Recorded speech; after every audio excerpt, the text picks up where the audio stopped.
We have, this meeting is actually the orientation meeting. It is one of the festival of training that we're going through right now. This is a 3-week process. This is the 2nd week of the start. Jean Withers, she's from the Lake Union Rotary Club. She is our district trainer. And she's also the chief of staff next year for District Governor Kathy Gibson, and her year starts in July.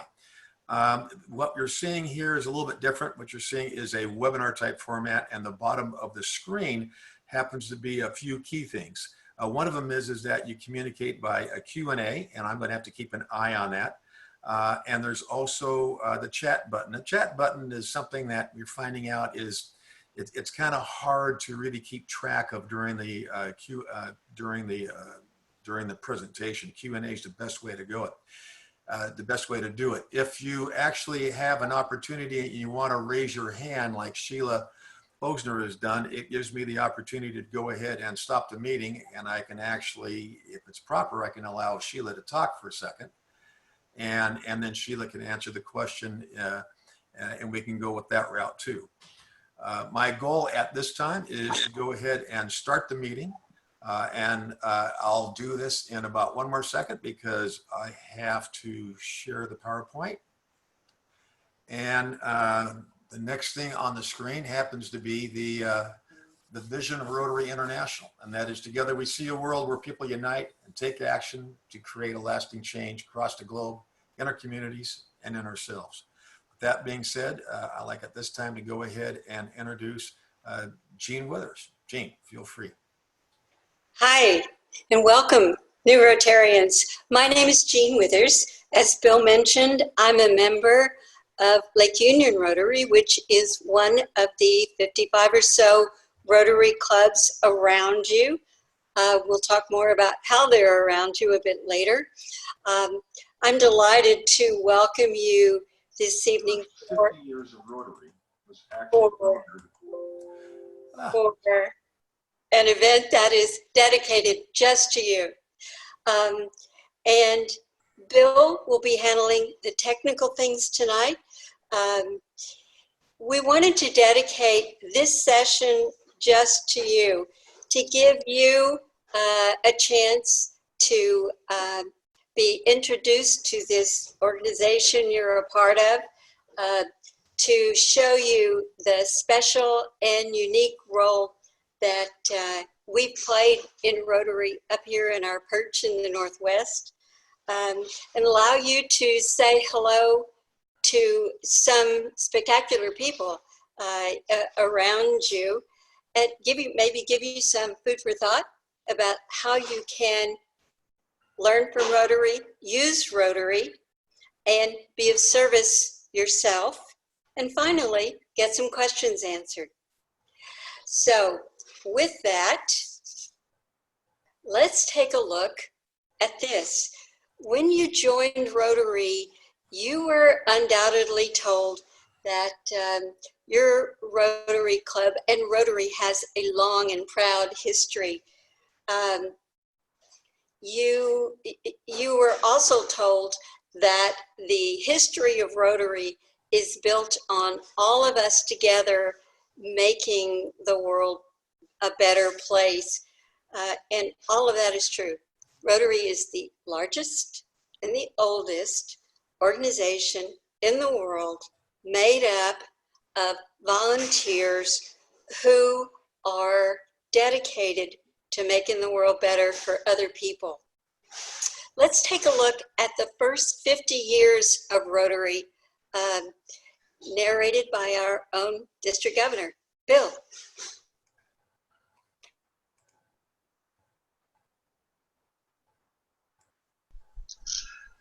The first 50 years of Rotary was actually longer than that. Let's give credit to Rotary's founder, Paul Harris. He was an attorney, establishing his practice in Chicago in 1900. A man like a man with a wife and a life. And while he was inspired to find a way where men and different professions could meet, get to know each other, do business together, it took a while for him to make that actually happen. But ultimately, it did. Paul invited 3 friends from diverse professions to meet in an office in Chicago. So this date, February 23rd, 1905, was become very important to Rotarians around the world. Even though the purpose was ultimately to do business with one another, as other men joined and came to know each other, they also began to see the needs of the community around them. So 2 years later, they funded what we refer to now as Public Comfort Station near Chicago City Hall. Think of it as Rotary's first community service project.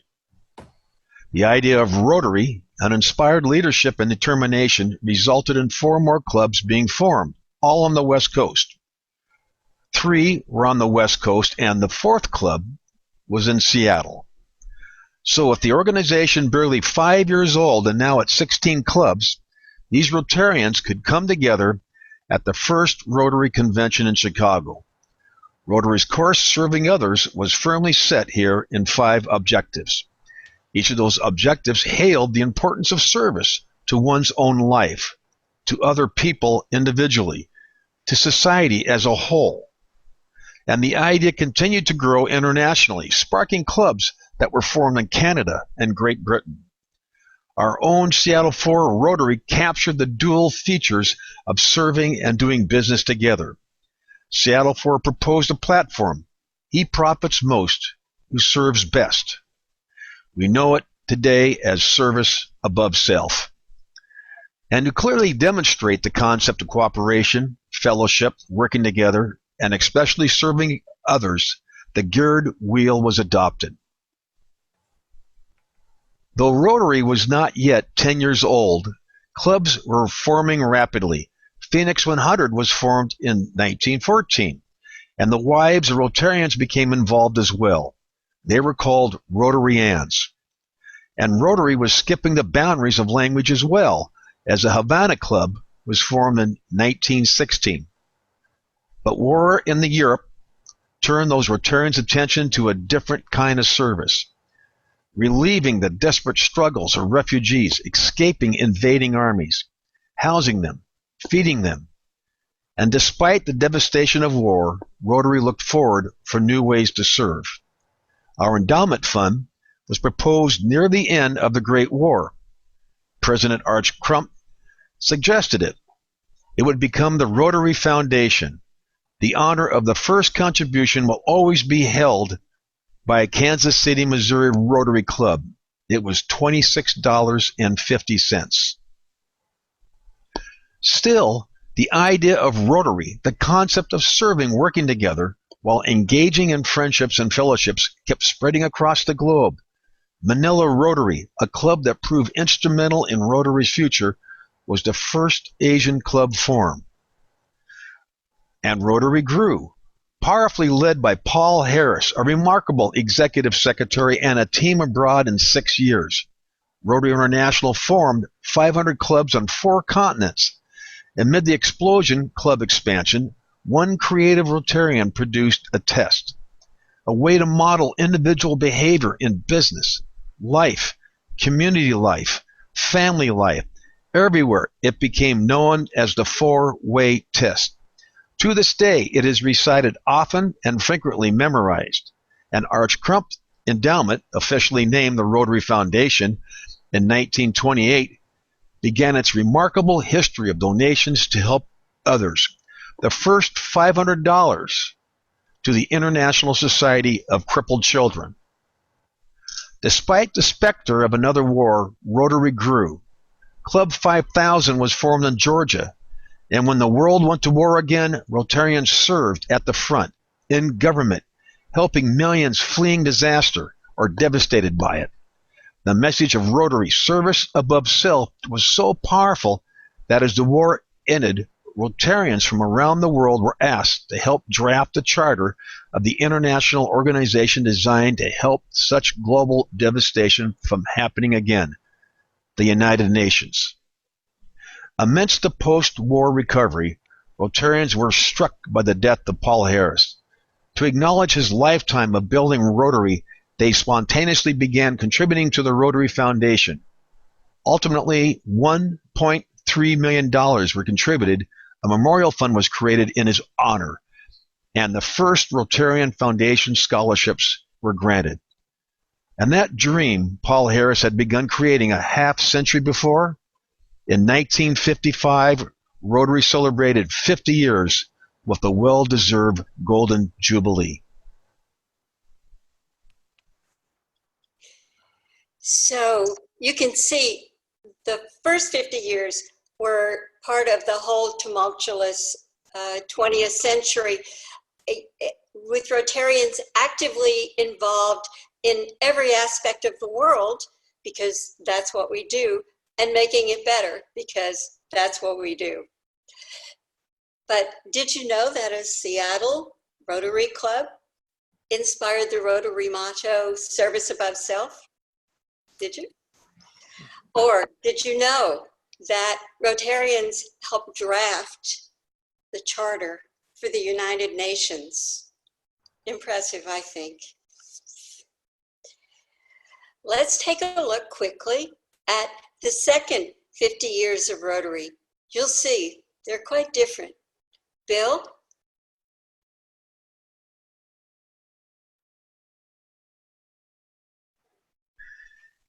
In the second 50 years of Rotary, the second half of the 20th century was a remarkable period, changed forever by World War II.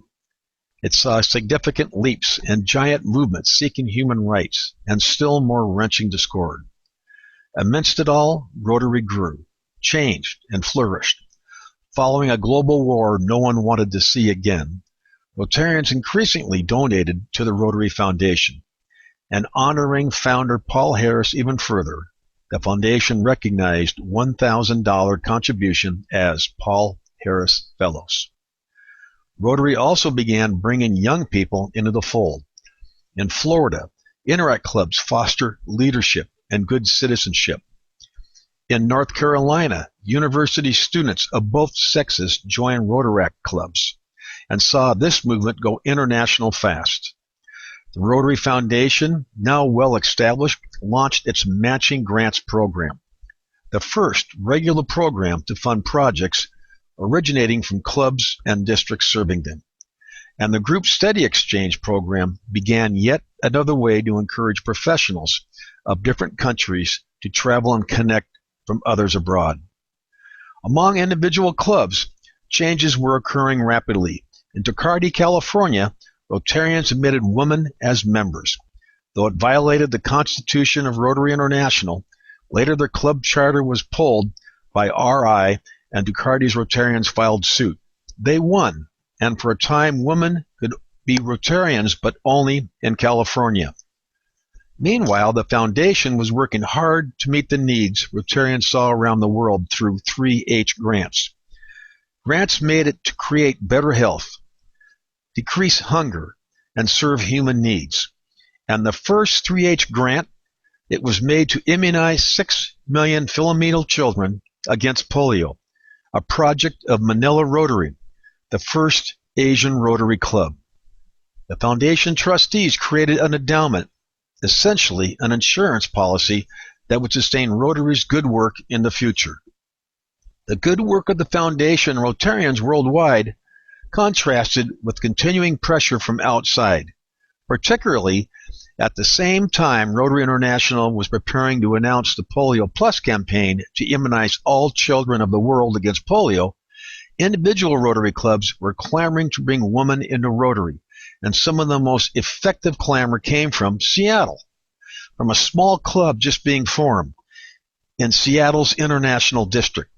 That new club presented its charter to Rotary International, removing all reference to gender. Rotary International refused the charter, so it was resubmitted as males only. Ultimately, the club inducted 15 women into Seattle International's District Rotary and filed an injunction against Rotary International. If you lift our club charter, the injunction said to Rotary International, you must defend the basis on which you do it. Rotary International chose to defend itself in the courts against the easier Dorati case. The fight moved to the courts, with Rotary International arguing that if women were allowed to join Rotary, the right of association of club members would be violated. It was an argument that had been allowed in the cases of private clubs. But in early May of 1987, the Supreme Court ruled unanimously that no service club could exclude women. Meanwhile, Rotary had continued other crucial good work. It continued the long search for innovative ways to promote peace, and Rotarians raised close to an astounding $250 million for Polio Plus. Spurred by the success, the World Health Assembly launched its own global polio eradication initiative. While Rotary's little United Nations, the Council on Legislation changed Rotary's constitution to include women. Rotary continued to expand. The Rotarians across the globe celebrated a huge success in 1994. The Western Hemisphere was declared polio-free. The next stage in Rotary's long search to find vehicles that promote peace became almost as the century turned. Centers for International Studies in Peace and Conflict were established, and after the century turn came astonishing news. Europe was officially declared polio-free. Polio cases had dropped 99% in less than 15 years. To encourage all Rotarians to donate to the Rotary Foundation every year, E-Ray was launched. It's an initiative entitled Every Rotarian Every Year, E-Ray. The Centennial Convention in 2005 was quite a celebration.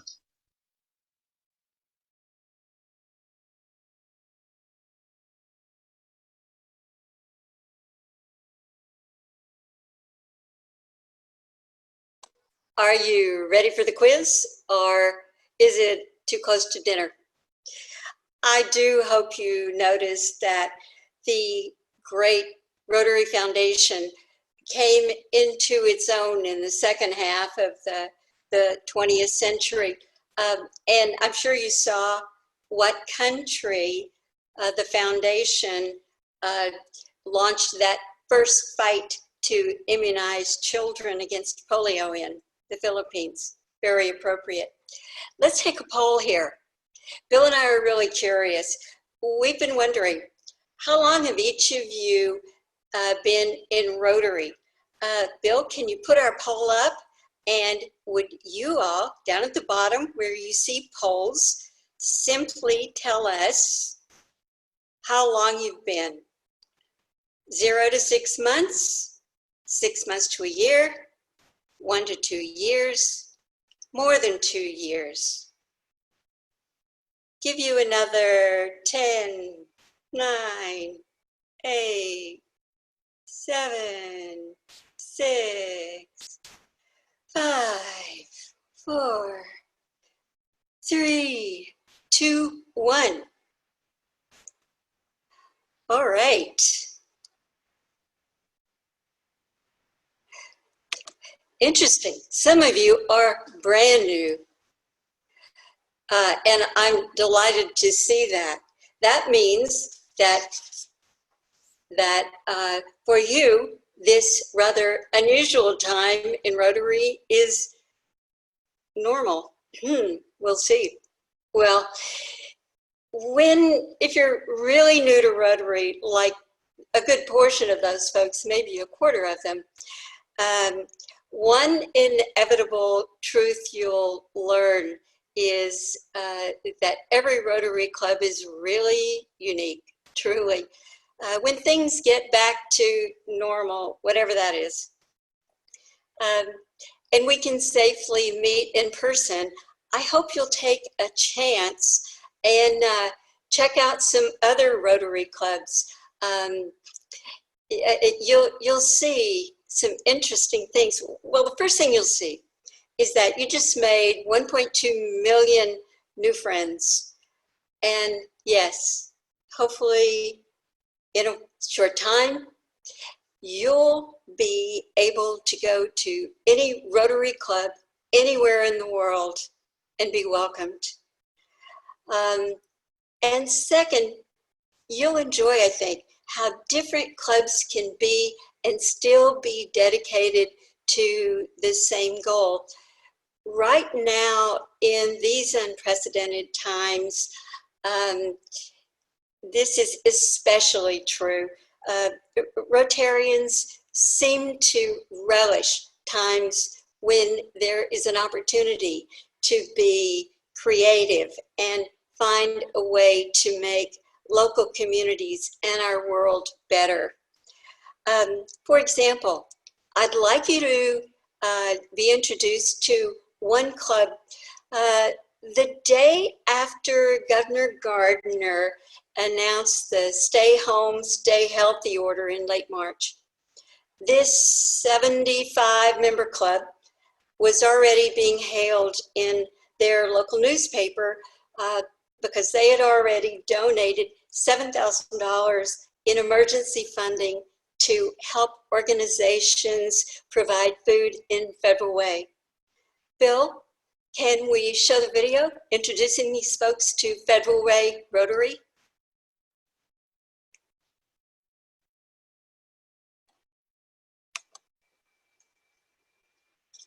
Hi, I'm Karen Vander Ark. I'm the president of the Rotary Club of Federal Way. We're a club that has existed here in Federal Way for many, many decades. We provided community leadership through the programs that we support. We've supported scholarships for students for years to the local colleges and community colleges. We provide food for our students on the weekends and throughout the year. We've also funded many, many international projects, malaria and health information to citizens in Africa.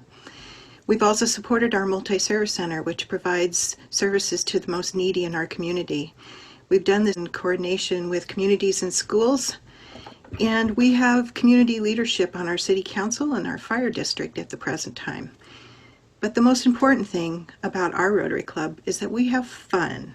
We have a lot of fun in our fine time, our happy bucks time, and most recently in this time of pandemic, gratitude bucks. We're very grateful for what we as Rotarians can give back to Federal Way, and we very frequently give gratitude bucks for that fact in our community. That's what we are in Federal Way. We give back to our community. That wonderful Rotary leader made that video for you at the end of a very long day and a very long month. She spends 24/7 these days helping teachers plan how to do the next innovative thing in education. That's her job. Can you imagine how busy she is? Thank you, Karen. Now, another local Rotary Club, again, a different club. You'll remember which club played a major role in women being admitted to Rotary. Bill, let me see the slideshow for Seattle International Rotary. I'd like to narrate that. Seattle International District Rotary is was the club that really welcomed women to Rotary. It was founded with intention by men of many races and cultures, men who had frequently experienced discrimination, and they then proceeded with determination. They decided women are equal and discrimination in Rotary is not living the four-way test. Next slide. So this campaign that these men drove was, they founded their club in 1984, and in doing that, they discovered that women couldn't join Rotary. It was 20 years after the second women's movement, and they were shocked. So they established in their club a Women in Rotary Committee, and they spent 2 years working on this issue of bringing women into Rotary. They required 100% support from their members to bring women in Rotary, and ultimately, as you've seen in this earlier PowerPoint, and now I can tell you, they inducted 15 women all at one time. Next slide, please. They were party to the lawsuit you heard about, the one in Duarte, California. And they were smart enough, though, to file an injunction that said, if you're going to lift our charter, you have to tell us why, Rotary International. For a variety of reasons, Rotary International decided that the Duarte suit was easier to defend than the international district protection that had been sought. And the case from Duarte made it up to the Supreme Court. So 33 years and 8 days ago, the US Supreme Court decided that Rotary could not exclude women.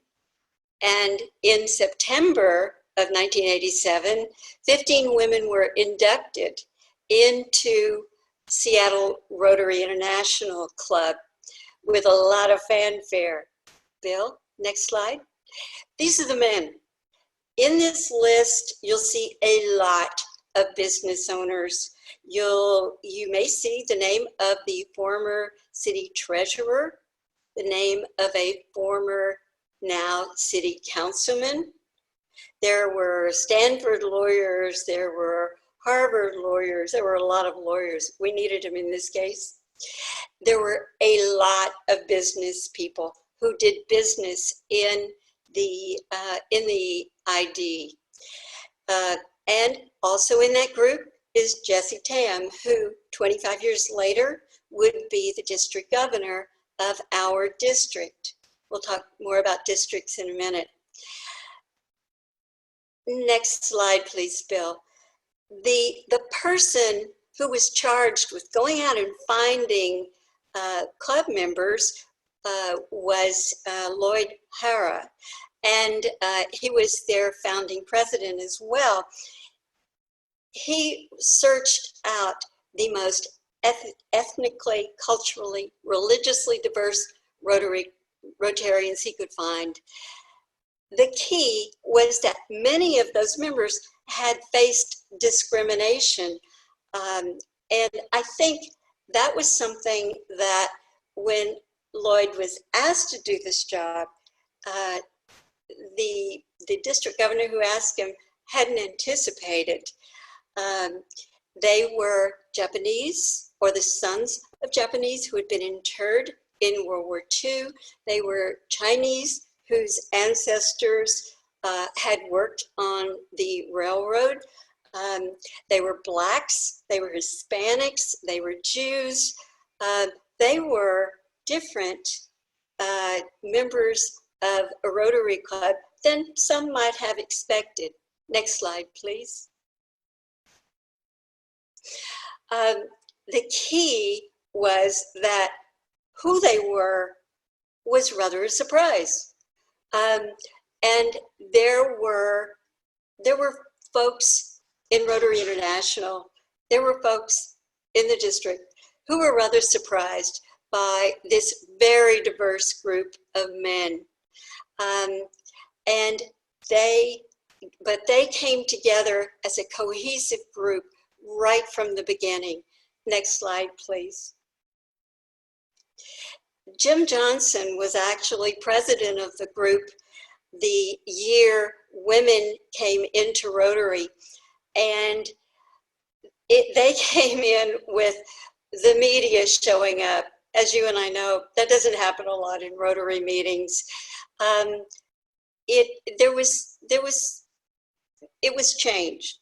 There was some difficulty with change, as there often is. Some of it inside Rotary. But ultimately, the district realized the role that Jim and the remarkable people in the International District Rotary had played, and they were given an outstanding contribution for the Good of Rotary Award at a district conference. Next slide, Bill. This is the list of women who came into Rotary. That first 15 were pretty remarkable. A ton of business owners, as we are now seeing the business owners keep the engine of this country running. There were publishers, there were bankers, there were city council members, there were consulates, they were regional heads of government agencies. One of the male Rotarians said that the women were more distinguished than some of the male members of the club. Next slide, please. One of the first members was the first Chinese female Rotarian, and she got it, as did all of those women. They really applauded this male-driven campaign as being forward and innovative and strategic, and for opening the doors so that millions of women could serve despite the momentary questions. Next slide, please. To the surprise of some of the Rotarians, one of the Rotarians was actually a fourth generation Rotarian when she was inducted in 1986. In 1987, it should be. She became a judge on the U.S. Court of Appeals. Next slide, please. The first president of Rotary, the first official female president of a Rotary Club, was an unusual experience. As you might have heard in your own clubs, back in February, your president-elect went to President-elect Training Seminar, which is called PETS. And she was the only woman in 500 Rotarian president-elects. Big surprise to her and to them. They were gracious, they were surprised. Everybody lived, nobody died. The change was beginning to happen. And the last slide on this one, Bill. A number of the women, including this president, went out and spoke around because folks were really shocked at the idea of a woman Rotarian. And of course, the burning questions were things like, what are you going to wear to Rotary meetings? I give up. But the other one was, what's going to happen if you get pregnant and you're a Rotarian? Last slide. Well, I'd like you to meet someone who did. This woman is really one of the founding mothers of Rotary. Bill, take a breath and introduce us all to Ruth Ann Halford, please. Is that a video? Give me a second. I have to launch the video. Stop it. Share.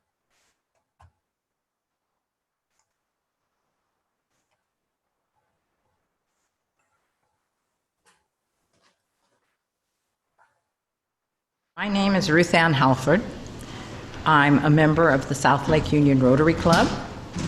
But many years ago, I was invited to a meeting of the Seattle International District Rotary Club. There, I was told by the person who invited me that they were bringing in women for the first time. I was shocked.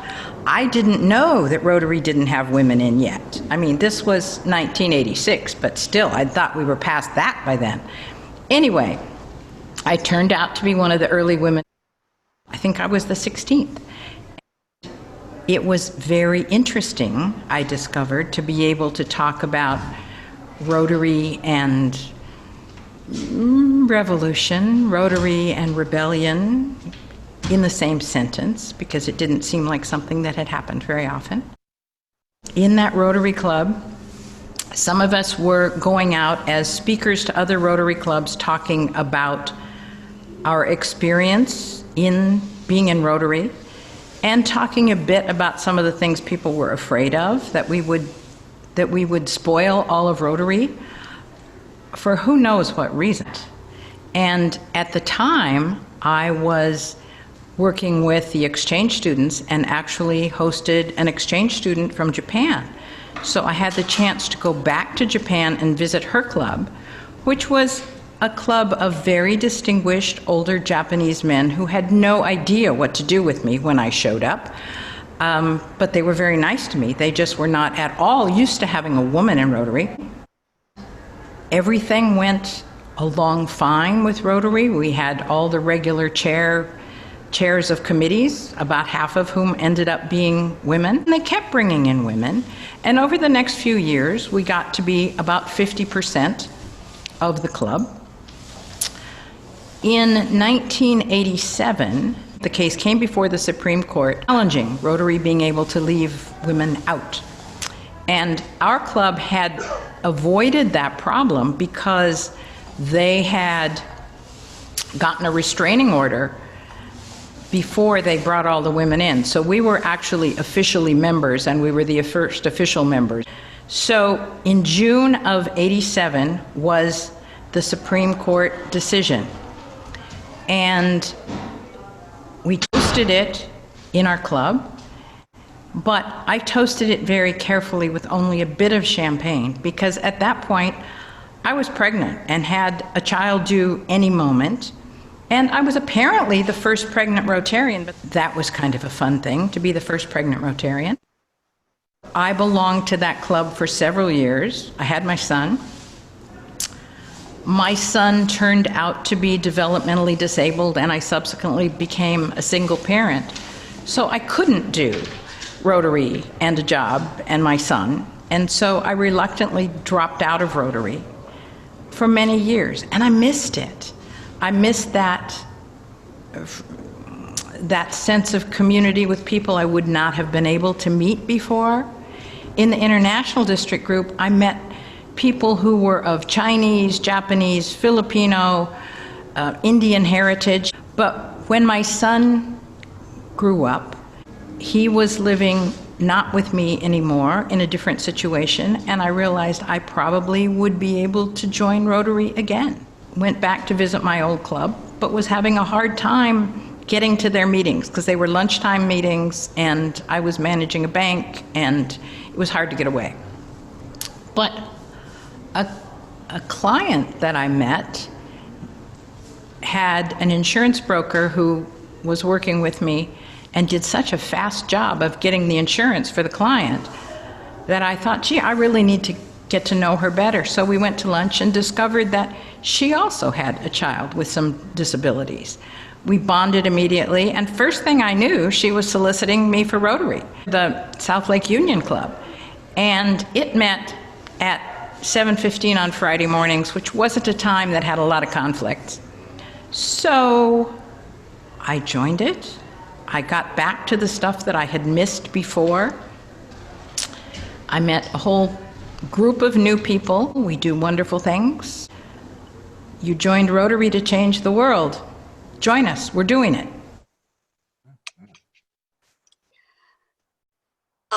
Ruth Ann, the mother of us all, from my very own club. I'm so proud. She's remarkable in so many ways. By the way, David Della, who is current president of Seattle International District Rotary Club, tells me his club is continuing to meet on the first and third Thursdays at 11:30 via Zoom. David's a consultant working to help diverse communities and businesses thrive. And he says that from his perch in as a consultant, he sees that Seattle International District is really helping the International District because it is the ID Club is focusing on COVID-19 efforts within Chinatown International District. It is one of the hardest hit areas in a couple of ways. The first is there are a lot of small businesses down there that are being badly hurt by this experience. And the second is that The neighborhood has a large population of people who are low income and of elderly who do not speak English. I hope that their work is one of the things that makes you proud. I got to be their assistant governor, and they made me proud and continue to. Rotary's story in the 21st century is different. It's focused on meeting some new challenges that are that we need to hear about and understand.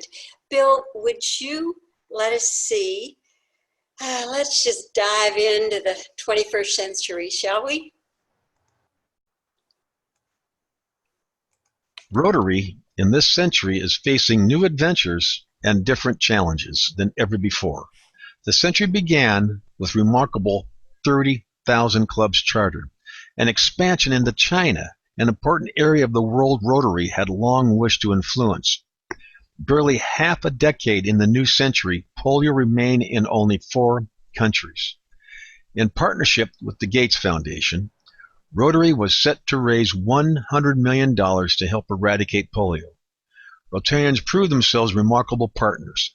We beat the fundraising deadline, and almost immediately after that, the Rotary Foundation celebrated 100 Paul Harris Fellows. Rotarians had a second chance in 2008 and 9 to match a bigger and more generous Gates Foundation challenge, and again beat the clock. Partnerships with other international powerhouse service organizations enhance desperately needed work to provide clean water, better sanitation and hygiene, and improve infrastructure throughout the world.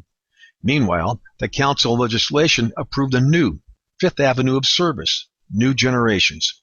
Creating new Rotary leaders among young adults was the obvious goal. When the Rotary Foundation announced a new simplified model of making grants, Rotarians responded eagerly. And when India and all of Southeast Asia were declared polio-free, we all cheered. That meant that by 2015, polio cases around the world were down 99.9%. In only 3 countries, Afghanistan, Pakistan, and Nigeria, were children still suffering from this crippling disease. Then, as the Rotary Foundation celebrated 100 years, came the news. The Rotary Foundation had been selected the most outstanding foundation in the world. Still, in clubs throughout the world, Rotarians lobbied for changes that would enhance flexibility in meetings and membership and attendance, and even in what you call a Rotary club. Faced with significant workplace challenges, members of the Council of Legislation embraced many of these dramatic changes. More recently, the Council of Legislation has elevated the status of Rotaract clubs. Today, Rotaractors are Rotarians. The best news of the 2019 summer came in August, when Nigeria was named polio-free. By 2020, all of Africa will be past the scourge of this crippling disease. What a way to start a new decade. I hope you saw that. The Rotary Foundation, your foundation, my foundation, was named the outstanding foundation in the world 4 years ago. And in last year, I learned in our Festival of Training from our terrific local foundation team that Charity Navigator, which is the largest evaluator of charities in the United States, they evaluate something like 9,000 charities, said once again that the Rotary Foundation was 100% in accountability and 100% in transparency. All of this in regard to how its funds are made and spent. Speaking of the Festival of Training. Last week, our remarkable Rotary Foundation team presented 8 webinars as part of this May Festival of Training. Did you have a chance to listen to any of those? Bill, can you put up the poll for that, please? Oh, sure. Give me a second here. Stop poll. Give me a second. Poll, launching poll. Did you listen in to any of the 8 webinars?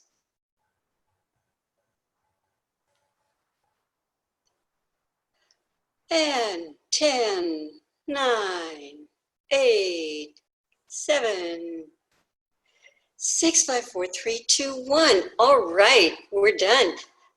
Some of you, I see,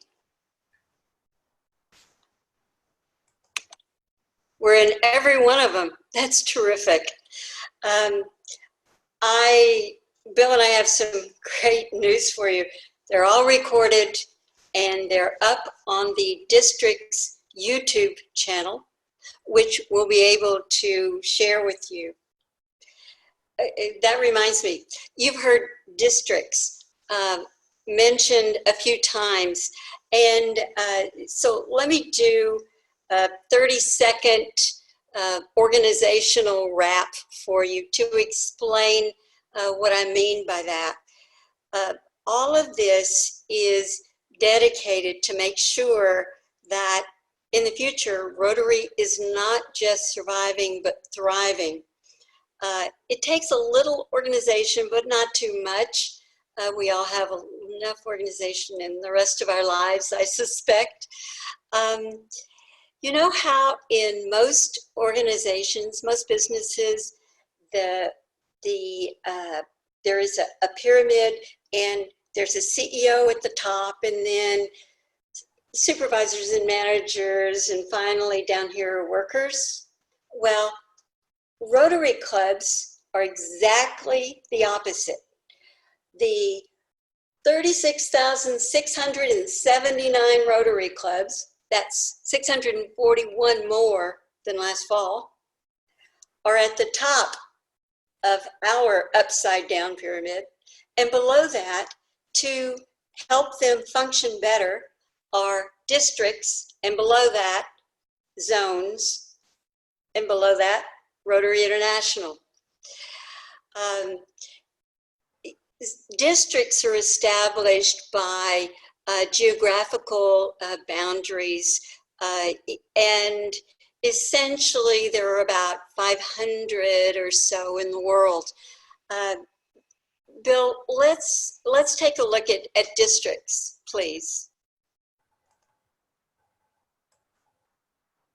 In the world of Rotary, districts support Rotary clubs. The 539 districts around the world are typically organized geographically around clubs whose memberships total around 3,000. That, of course, includes our distinctive and distinguished district, which is known as District 5030.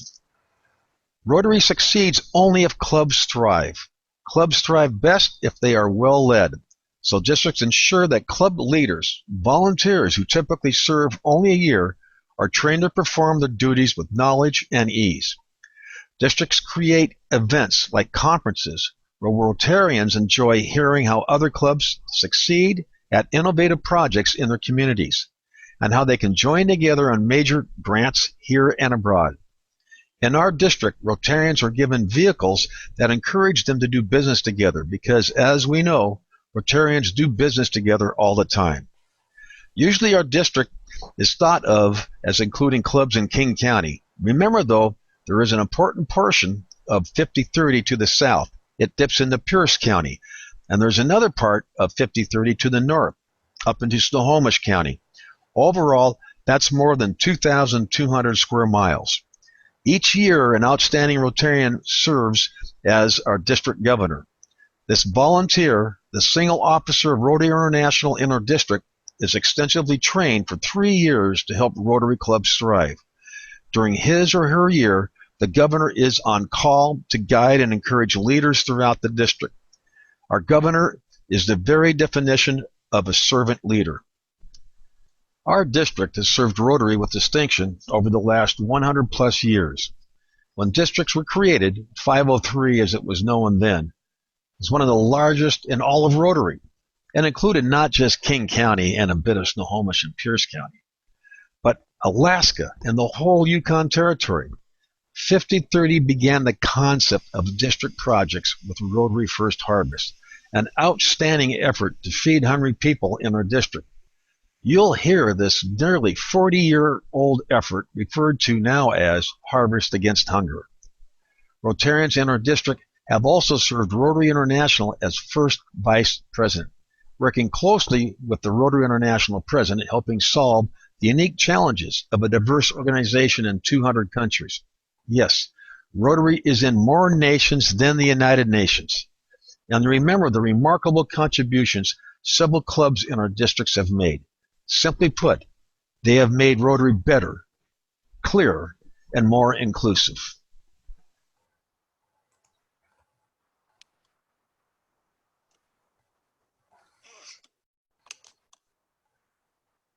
Gene? There we go. I hope you had a chance when Bill visited your club to hear about all of the things that had been planned. As you can imagine, he's had a year unlike any other district governor in the history of District 5030. So you may want to ask him about that when we open it up for questions in a couple of minutes. Oh, come on. Gee, come on. Gene, give me a break. Would you please? No. They get to ask anything, Bill. And while you think of your question for Bill, I'd like you to meet another Rotarian. She has a very thoughtful take on being in Rotary. So listen to some ideas and think about how you might benefit from a Rotary mentor. Bill, let's introduce them to the irrepressible Virginia McKenzie. Hi, my name is Virginia McKenzie, and I'm a member of Seattle for Rotary. And I want to share some ideas about enrolling mentors in your life in Rotary. This aspect of Rotary has absolutely been one of my most favorite, powerful, and I would go as far as to say personal aspects of being in Rotary.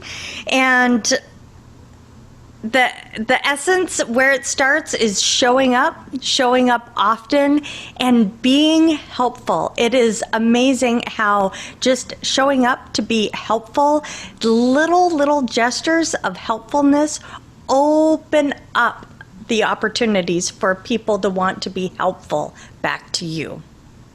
Think carefully about what you want to learn from the mentor before you reach out. There's all kinds of exciting, powerful individuals in Rotary that would make good mentors, but before reaching out to them, think about what it is that you want to ask. As the mentee, the person receiving the mentorship, the onus is on you to craft questions that you genuinely want to hear the answers to. And I know when I've gotten calls from a Rotarian, as somebody says, I'm in your Rotary Club, I have a question for you, I return those calls within 24 hours every single time. And you are going to get the same response rate, I am sure. A great way to start is just asking for coffee, or maybe to sit together at a lunch, maybe stay late or arrive early. These are very common ways that a Rotary mentorship starts. As the person receiving the mentoring, I know I've experienced this sometimes, is I feel like, wow, I have received all of this amazing advice, helpful advice. I am so grateful. How am I ever going to pay this back? I feel like I have this debt of gratitude. And trust me, the person who is giving you the mentorship is is not seeing it that way. What they want to see is that you do what I call receiving well. And what I mean by receiving well is that you take their good advice and that you put it into service and you find success with it. And let me tell you, when you do find success with the good advice, make sure that you go back and share your success stories with the person who gave you the idea. It's going to make you feel good, it's going to make them feel good, and it's going to open up the next conversation for more mentorship. That's always how it works out. And I know, and when it comes to mentorship, we think of professional mentorship, like I'm changing a job, or I want a promotion, or I'm changing industries. Certainly, those are all excellent times to look for mentors. But also, there's mentorship in Rotary. Like, I think of all the really amazing things that I've gotten to do in Rotary, and it's because there were Rotarians there who mentored me on how do I start a new committee? How do I do a district grant? How do I get matching funds? How do I run a service project? And how can I promote my service project at a district conference? How do I get more people involved? I got all the advice from other Rotarians who helped me. So there's professional mentorship, there's Rotary mentorship, and there's also personal mentorship. And you are, I'm sure, going to find pieces of that in all mentorship conversations. The thing about mentorship is I found as you are able to articulate the questions in your mind, that is when the mentor will appear. If you've ever heard the old adage, when the student is ready, the teacher will come. And I really believe that. So be active-minded about what it is that you want to learn and be scanning the horizon for who might be able to help you with that. Reach out for mentors. Reach out often. I wish you much success.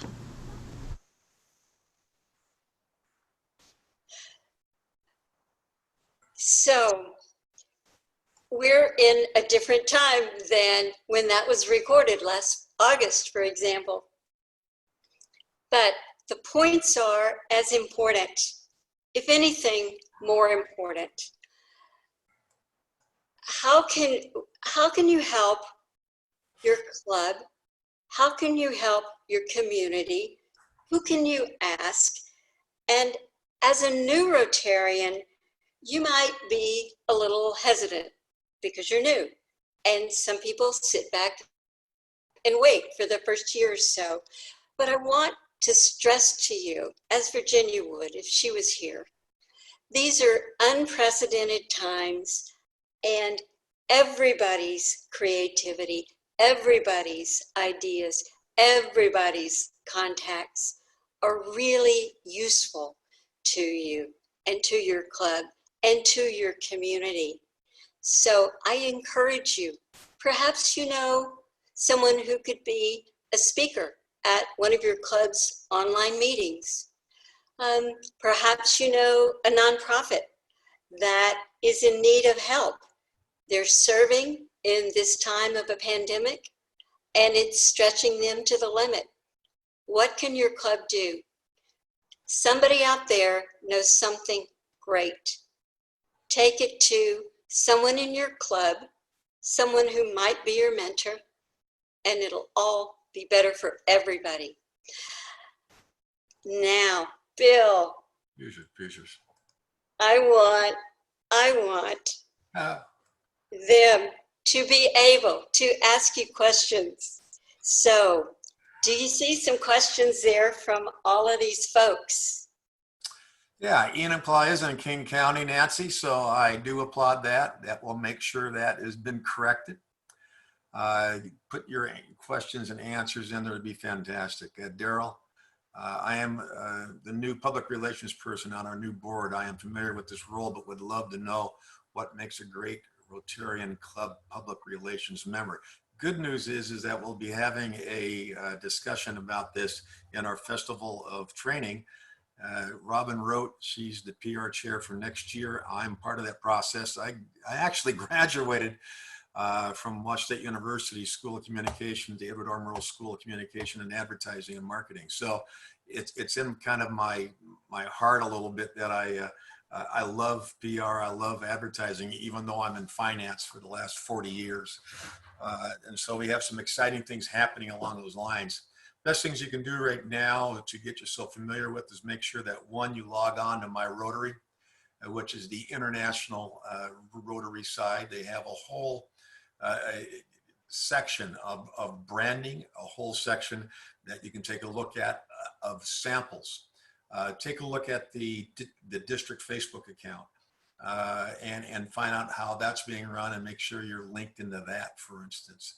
And then, find out with your club, for instance, what has your club done locally within its own newspapers that are in town.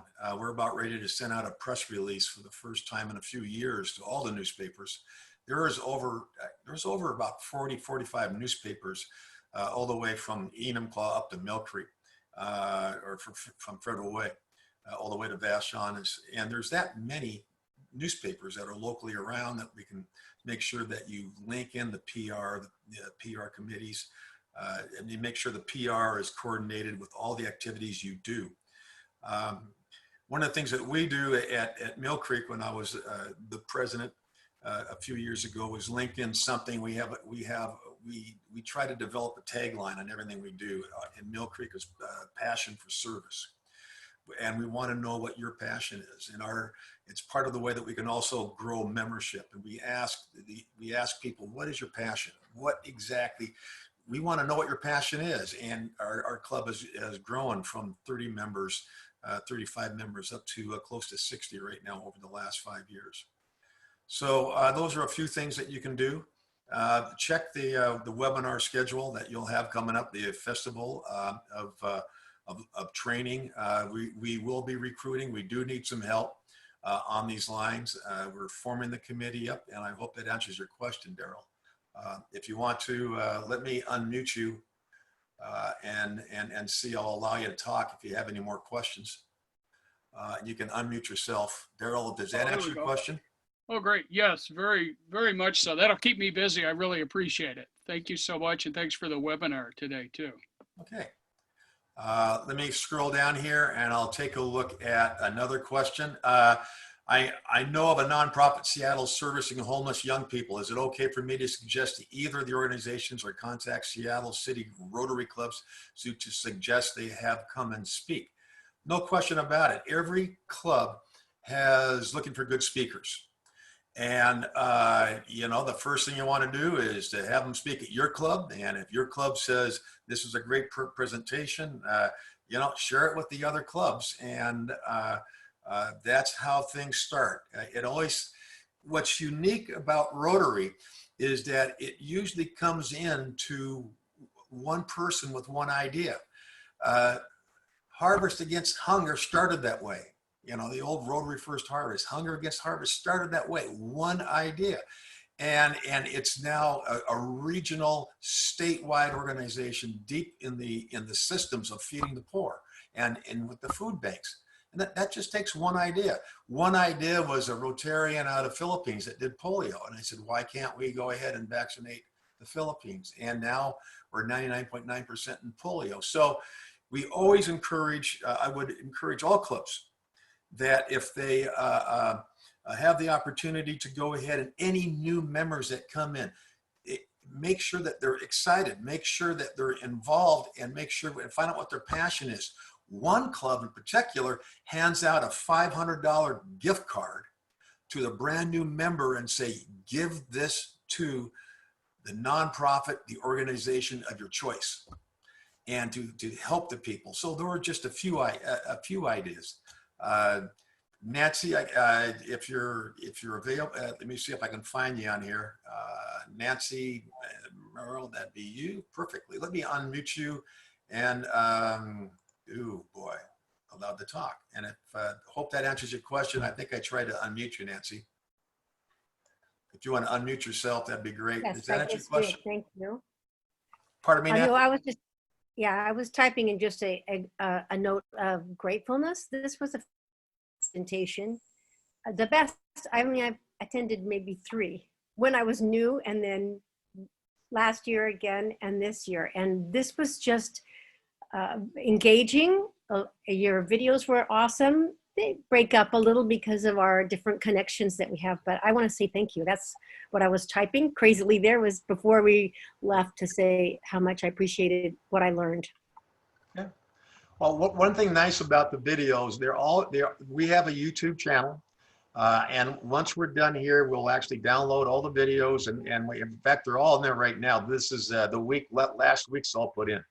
And you should be able to see that YouTube channel on our district website, 5030 I Know Karma. McKay, she'll be sending it out, so will Jean. And then you can go ahead and review any of the videos if you missed any of the sessions. So I hope you have a chance to take a look at it. And any of the clubs that want to use the videos, feel free to ask, because we're here to help you. David, I'm sorry that you're leaving. David from the International Club, thank you so much for joining us. Is there anything else, or is there one more thing here, Jean, that we have to do? There are. The first thing, you should know that as a presenter, life's relatively simple. You talk, words come out of your mouth. You have visuals. You learn to work with PowerPoint, and when you start doing video conferencing, the world changes dramatically, and the world is then in the hands of technical people. Bill could foresee that and helped us become an online training function. I shudder to think where we would all be right now if he hadn't helped us get online. He and I launched this new member orientation, and we've enjoyed doing several of them over the year. I also get to thank some folks who have helped. Norm Lieberman from Lake Forest Park, my friend Patrick Cummings, who used to be a District 5030 Rotarian, but is now all the way up in Kodiak, Alaska. The incoming district governor, Kathy Gibson, and of course, Bill.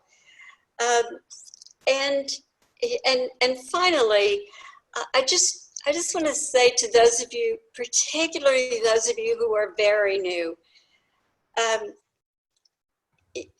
when you are new and things are so different than you thought they would be, or we thought they would be, you may wonder what's up, what's going to happen.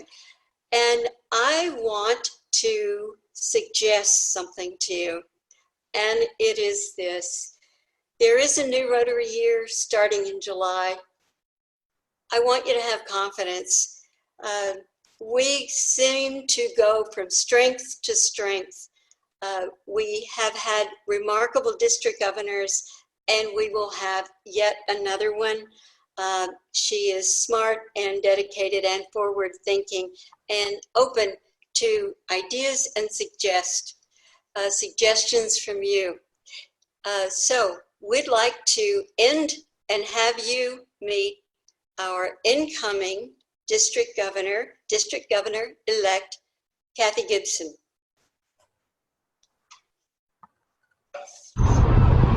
I am honored to serve as governor in District 5030. Why? Because I'll be serving along many of the most caring, compassionate, concerned, and fun Rotarians anywhere in the world, from the 4th oldest Rotary Club to the very newest, most flexible format clubs. I'm inspired every day by my fellow Rotarians who are out there making a positive difference. And looking ahead, next year, I know we can create positive change in the world. So let's go do Rotary. Night, everybody. Good night, everybody. Thank you so much. Good night.